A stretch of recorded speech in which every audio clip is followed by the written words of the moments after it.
She was 18 years old, and she had nothing left. What she owned could be counted in a single breath. She had a stonemason's hammer, its head forged square and true, its hickory handle worn smooth and pale by her father's grip, oiled by 30 years of his sweat and hers.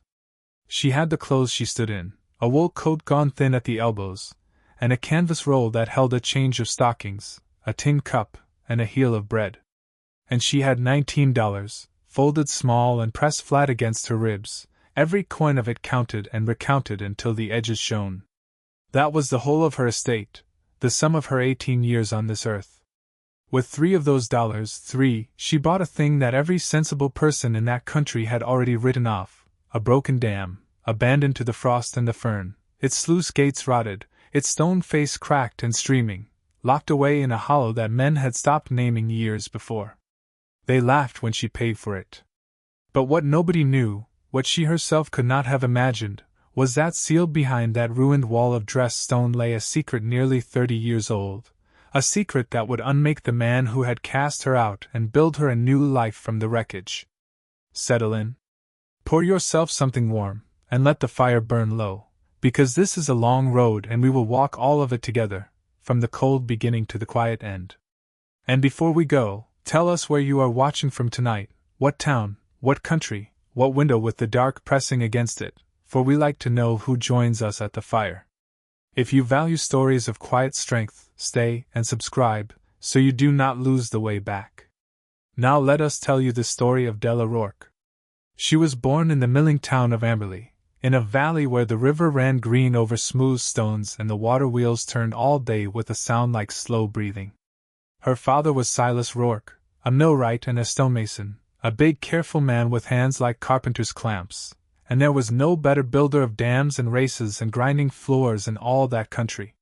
He raised her alone, her mother having died in Della's second winter, and he raised her the only way he knew how, which was at his side, in the dust and the ring of the hammer. By the time she was 7 she could tell dressed stone from field stone by the sound it made when struck. By 12 she could set a course of ashlar so tight you could not slip a knife blade into the joint.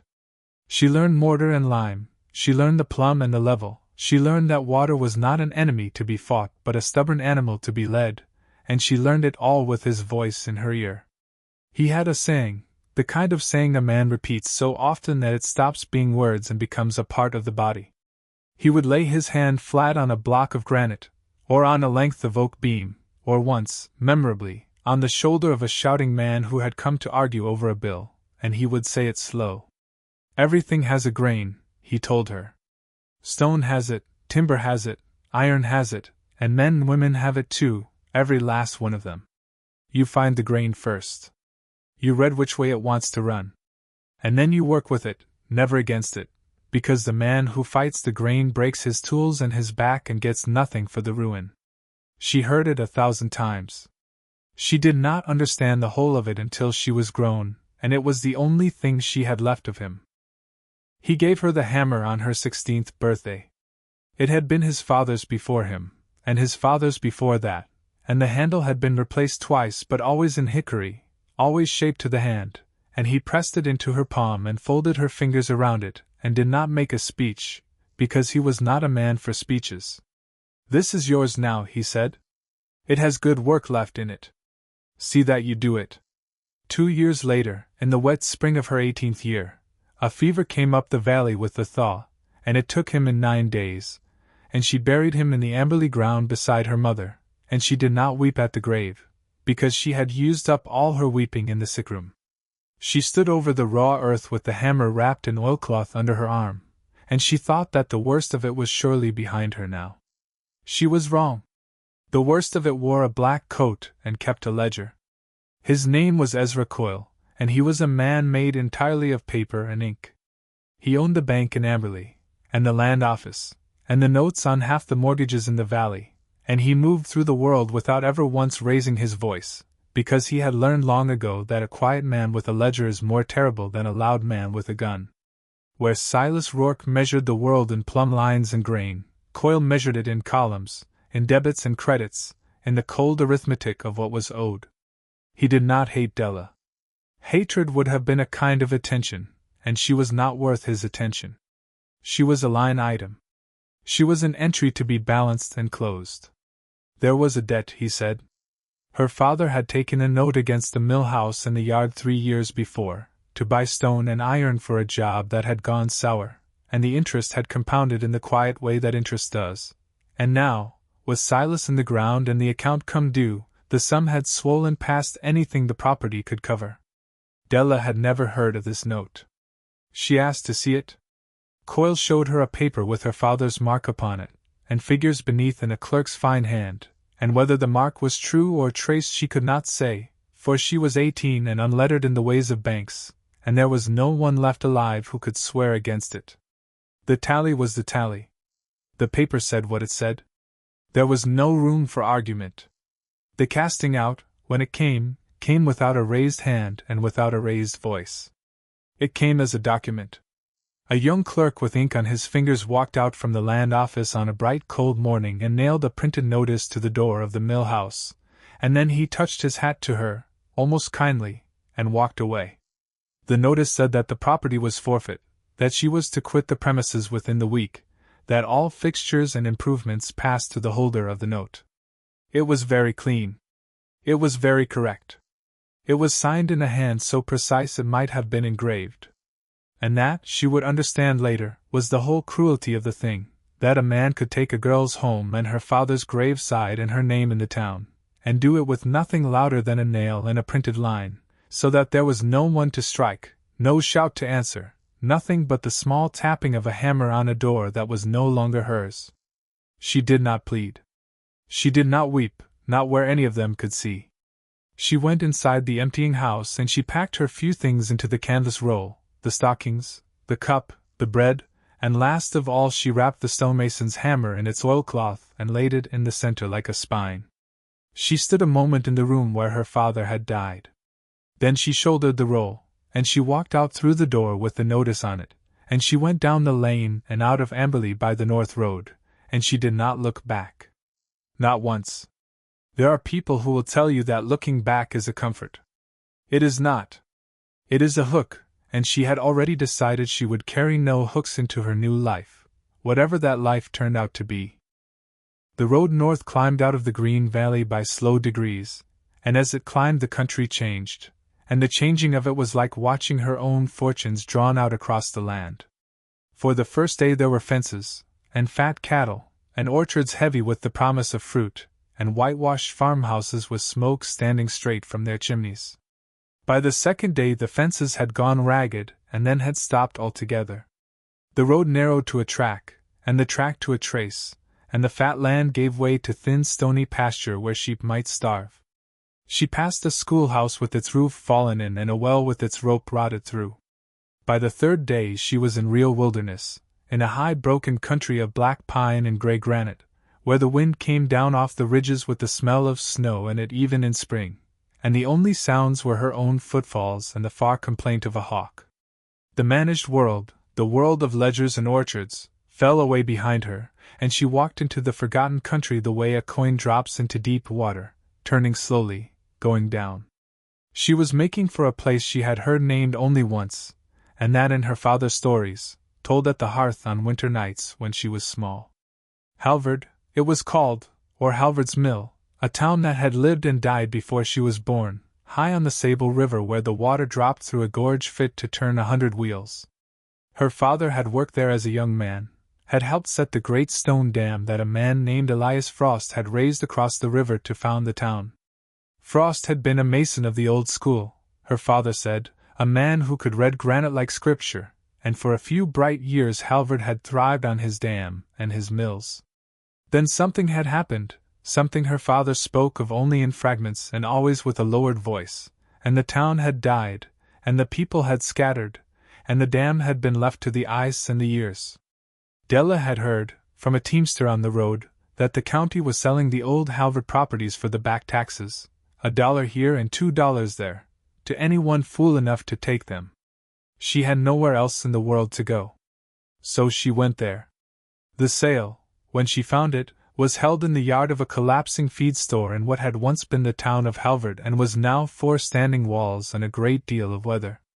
A county man sat at a plank table with a strongbox and a list, and a scattering of onlookers stood about, trappers and drifters and a few hard old residents who had not managed to leave, and they watched the girl come out of the trees with her canvas roll and her boy's stride, and they began, gently at first, and then not gently, to laugh.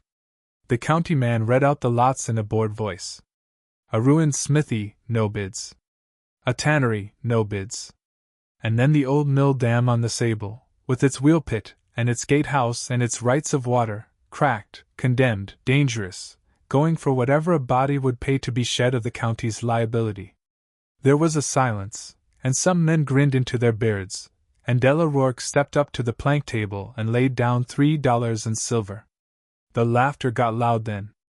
A dam, they said. What does a slip of a girl want with a broken dam? Does she mean to drown herself proper? Does she mean to grind wind into flour? The county man looked at her over his spectacles and asked, not unkindly, if she understood that the thing was worthless, that the stone face was failing and the state would not stand behind a nickel of it. She said she understood. She said she would take it. He shrugged, and he wrote her name in his book, Della Rourke, and he pushed a folded deed across the plank, and just like that, for 3 of her $19, she owned a dead man's dam in a dead town, and she owned it free and clear, and it was hers, and it was the first thing in all the world that had ever truly been hers alone. She rapped the deed with the hammer, and she went to look at what she had bought. It was worse than they had said, and it was more beautiful than they had known. The dam stood across the gorge of the Sable in a long curving wall of dressed granite, 40 feet high and gray with age and streaming water at a dozen cracks, and where the face had failed a fan of ferns and moss grew out of the joints, and the whole of it hummed with the river held behind. She walked its length in the fading light and she read it the way her father had taught her, with her palm flat on the cold stone, feeling for the grain, for the courses, for the intention of the man who had laid it. And under the ruin she felt the quality of the work, the true courses, the tight old joints, the mind of a master mason speaking to her across 30 years through the language of set stone. Whoever Elias Frost had been, he had built to last, and the failing of his dam was not the failing of his craft, but only the slow patient work of water, which forgives nothing and waits forever. She slept that first night in the roofless gatehouse with her back against his stone, and she was not afraid, because a thing built with that much care did not feel to her like a haunted place. It felt like an inheritance. She found shelter by mending what others had abandoned. The gatehouse at the end of the dam still had 3 walls and half a roof, and over the first weeks she made it whole with fallen timber, and split shakes and the skills her father had drilled into her hands, and she cut a channel to draw clean water from a spring above the workings so she need not drink from the river.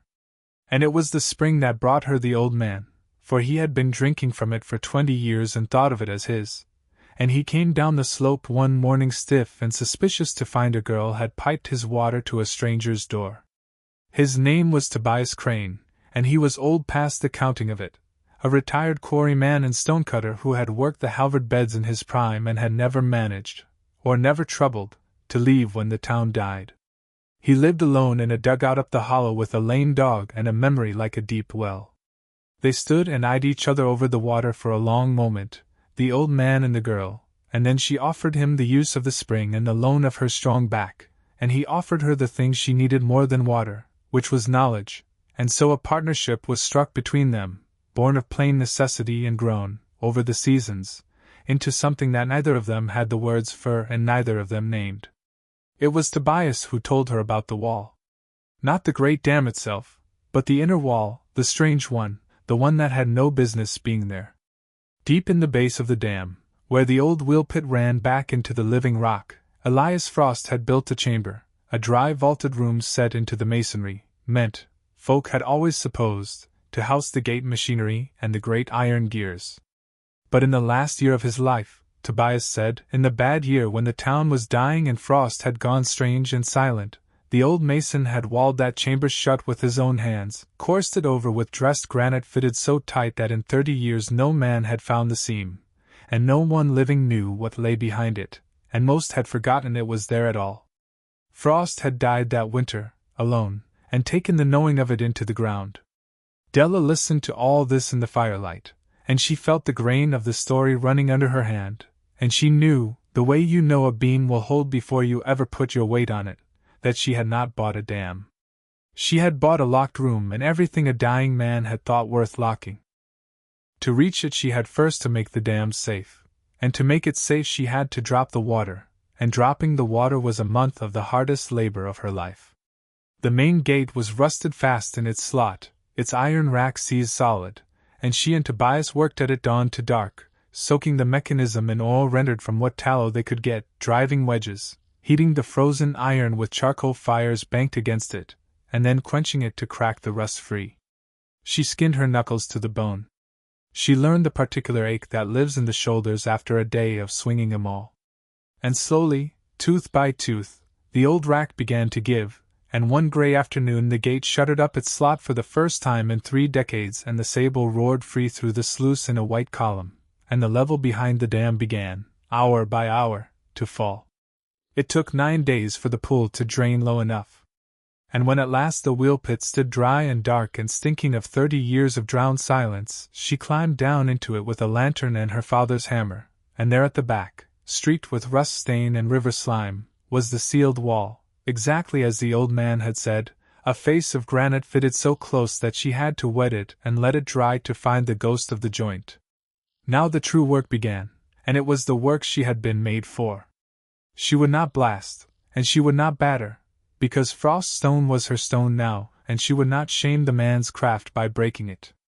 Instead she read it. She laid her palm on the wall, and she found the grain of Frost's laying, the coursing, the rhythm of the bond, the place where a master closing up a chamber would set his final stones, the keying block that locked the rest. She worked the joints with a fine chisel and a rawhide mallet, raking out 30 years of hardened lime a grain at a time, following the seam the way you follow a vein of ore, patient, patient, always patient. Days passed. Tobias held the lantern and told her she was mad and brought her water and stayed. And then, one evening, she found the keystone, the single dress block that Frost had set last and set to be found last, and she seated her chisel behind it, and she took up her father's hammer, the hickory handle warm in her hand, and she struck. Clang! A chip of rust flew from the old iron cramp that pinned the block, and sang away into the dark of the pit. She struck again. Clang! The cramp sheared. She set the chisel and worked the block, and it moved, a hair, then a finger's width, grating out of its bed with a groan like a thing waking from long sleep, and then all at once it slid free into her waiting hands, heavy as a gravestone, and she lowered it to the pit floor and lifted her lantern to the black mouth she had opened, and she looked into the room that Elias Frost had sealed against the world, and she did not breathe for a long moment, because the lantern light was coming back to her gold. They were stacked in the far corner, canvas sacks gone rotten and spilled, and the coins had run out across the dry stone floor in a slow frozen tide, hundreds upon hundreds of them, double eagles bright as the day they left the mint, $20 gold pieces that no damp and no dark could tarnish, a fortune such as Della had never dreamed of and could scarcely make her mind hold. But she did not go to the gold first. What drew her first was the small table set against the inner wall, and the chair beside it, and the shape in the chair, for Elias Frost had not died alone in his cabin as the town believed. He had come down into his own sealed heart, and sat him down among the coins, and there he had stayed 30 years, dry bones now in the ruin of a good coat, his skull tipped gently as if he had only just now nodded off, and on the table before him, weighted under a lump of galena against a draught that never came, lay a bound ledger and a folded letter sealed with a blot of black wax. She stood a long while in that quiet company. Then she took up the ledger, and she read it by the lantern with Tobias breathing behind her, and in its columns, in Frost's own driving hand, the whole of the buried crime rose up and stood in the light. It was Ezra Coyle. Of course it was Coyle. 30 years before, when Halvard was young and rich, and the dam ran with the whole hope of the settlement behind it, the families of the town had done a sensible thing and a trusting thing. They had pooled their savings, the diggings of 100 hard seasons, and placed the whole common fund on deposit with the one man in the county who kept a bank and a strongbox and a face that inspired confidence.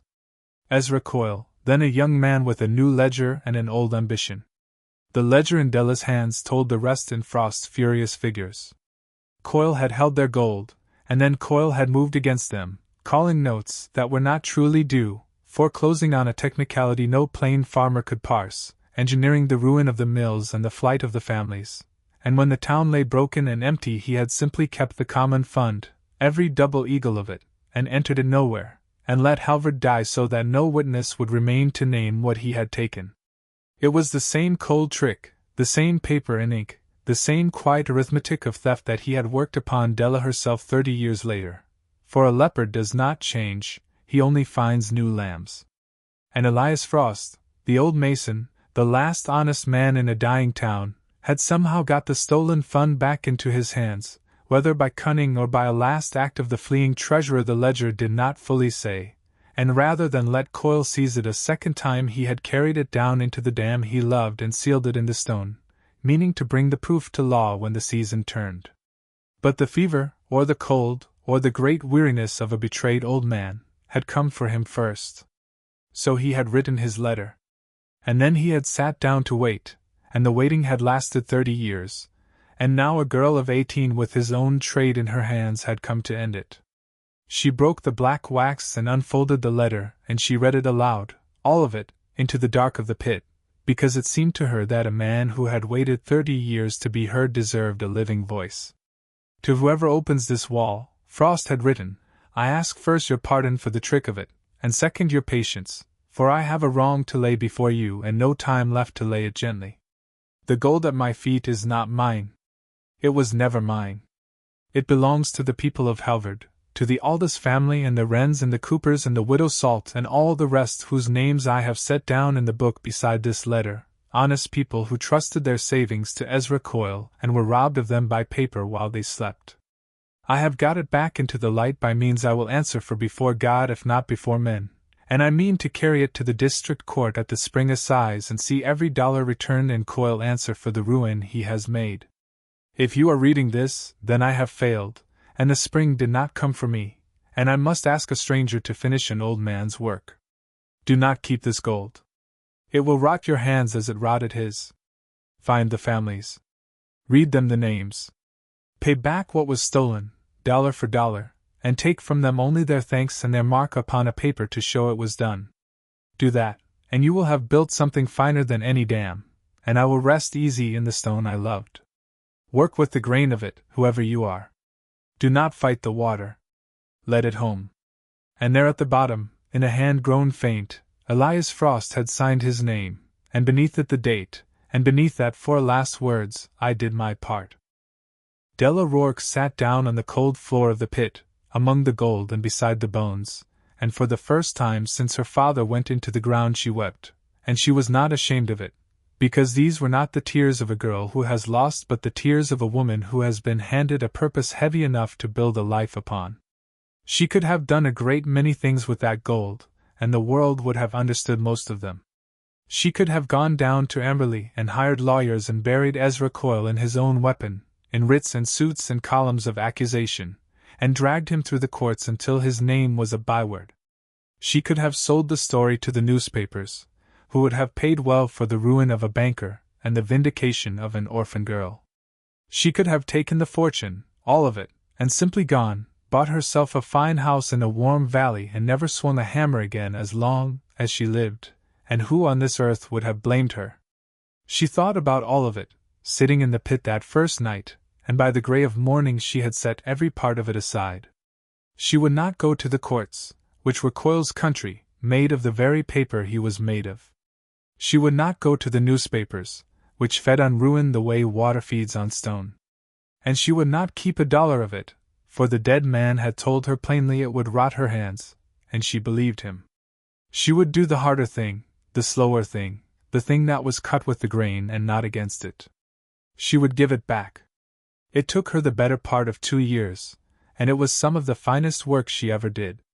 With old Tobias, whose deep well memory held half the names in Frost's ledger and the roads to the rest, she set out to find the scattered families of Halvard, or their children, or their children's children, wherever the wreck of the town had cast them. They rode down out of the high country with the double eagles sewn into a belt against her waist, and they went from farm to farm and town to town across 3 counties, tracking the Aldous line to a hardscrabble holding in the flats, the Wrens to a mill in another valley, the widow's Salt long dead but her grandson living and lame and poor. And at each place Della did the same thing. She sat at the family's table, and she opened Frost's ledger, and she read them their own name and the sum that had been stolen from their people 30 years before, and then she counted out that sum in bright gold onto the boards in front of them, dollar for dollar as the old man had asked, and she took from them nothing at all but a signature or a mark upon a paper to show that the debt was paid and the circle closed. Some of them wept. Some of them would not believe it, and had to be made to believe it. Some of them tried to press coins back into her hand for her trouble, and she would not take them. She kept the receipts in a tin box, and the box grew heavy, and with every mark in it the dead town of Halvard grew, impossibly, a little more alive. For the gold did not stay where she scattered it. It moved the way water moves, finding the low places and making them green. A family repaid bought seed, and the seed bought a harvest, and the harvest bought a neighbor's labor, and the neighbor, hearing there was an honest woman up on the Sable with a rebuilt dam and a working spring, came up the north road to see for himself. Della had by now, with the small portion Frost's letter allowed her for the finishing of his work, put the great dam back into true, recourse the failed face stone by stone with her own hands, hung new gates of good iron, and set the first wheel turning again in 30 years. A miller needs grain, and a grower needs a mill, and so it went, kindness laid on kindness like courses in a wall, a repaired roof for a sack of flour, a dug well for a mended plough, a winter's firewood for a season's grinding, an accumulating web of small practical reciprocal decencies that no ledger in the world could have compelled and no banker could ever have understood. The people came back to Halvard not because gold called them but because good work did, and good work, her father had always said, is only love with its sleeves rolled up. And what of Ezra Coyle, sitting all this while in his fine cold office down in Amberley with his notes, and his columns and his engraved signature? He was never confronted. Della never wrote him a word, never served him a paper, never rode down to see his face when the ground gave way beneath him. She did not have to. His undoing was quieter than any showdown and more complete. For the receipts in her tin box were not weapons, but they were seeds too, and the truth of what had been done to Halvard 30 years before went out along the same roads as the gold, told at tables, carried by grateful families, spoken in the plain unanswerable voice of people who had been handed back their own. It reached the valley by degrees. Depositors who had trusted Coyle began, for reasons they could not quite name, to trust him a little less. Notes were paid off early and no new ones taken. Sound men took their accounts elsewhere. His empire had always been made of paper, of confidence and ink and the belief of others, and paper is a thing that burns quietly once the belief goes out of it. He did not fail in a thunderclap. He simply became, over a few short years, irrelevant, a diminished old man in an emptying office, and then one season the office was closed and the man was gone, moved on to some other town or some other country, no one much cared to know, and the great cold arithmetic of his life came out, at the last, to nothing. Della never saw him again. She did not look for him. He had already cost her one backward glance, on the road out of Amberley, and she had decided long ago that she would spend no more of her life looking back. She settled into Halvard the way water settles into a still pool, and she made a life there with her own 2 hands, and it was a good life, and she had earned every plank and stone of it. She had a home, the old gatehouse grown into a proper house with a real roof and a garden and a door that no man could nail a notice to, because the deed was hers and the taxes paid and the whole of it free and clear. She had a trade, for she was the miller and the mason of Halvard now, and folk for 3 counties round brought her their grain and their stonework and their broken gates, and they paid her fairly, and they did not laugh. She had her name spoken with respect, Della Rourke, the woman who bought the dam, the woman who gave the gold back, and children who had not been born when she came up the north road grew up thinking of her as a fixed part of the world, like the ridge and the river. She had, in the end, the one thing that a girl of 18 with $19 had never once let herself hope for. She belonged. On the mantel of that house, when it was finished, she set 3 things side by side, and she set them there on purpose, and she dusted them herself, and she never explained them to anyone who did not ask. There was her father's stonemason's hammer, the hickory handle worn smooth by his grip and hers, the good work not yet gone out of it. There was the bound ledger of Elias Frost, closed now, its account at last made even. And there was the old man's letter, unfolded and pressed flat under a pane of glass, the black wax broken, the last 4 words plain to read for anyone tall enough to see. Gold she had given away by the beltful and never missed. But these 3 she kept, because these were her true inheritance, the whole of it, the only wealth that does not rot the hands, knowledge made physical, one generation's care set into the palm of the next, the grain of the work running true from her father through a stranger's stone, and into her own steady life. Everything of value she owned, she had been given by the dead, and she meant to hand it on the same way when her own time came.